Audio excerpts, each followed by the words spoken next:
Wages in construction are rising quickly, which points to a potential overheating in the sector, the ESRI has warned.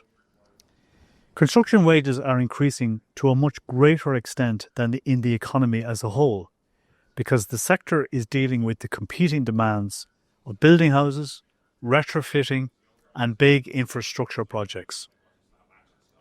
So capacity constraints are now beginning to bite, says the ESRI, and trade-offs will have to be made between all the competing demands that are being placed on the industry. How much are wages going up?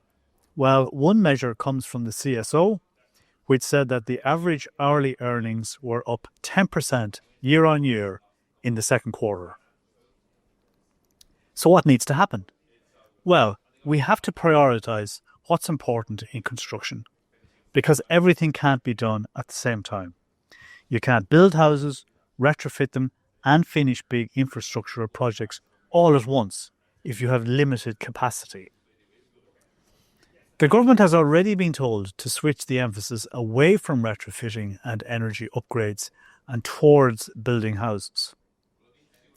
Also from the ESRI today, a new estimate as to how many houses will be built this year.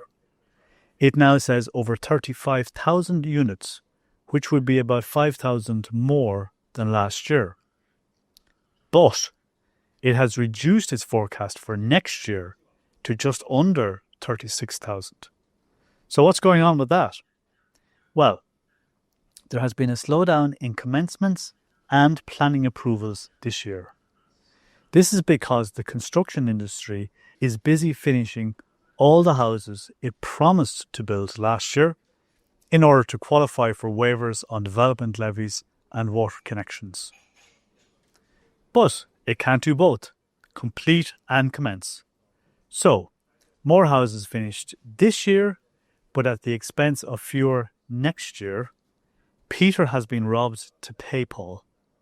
For more on this story, visit the Irish Independent.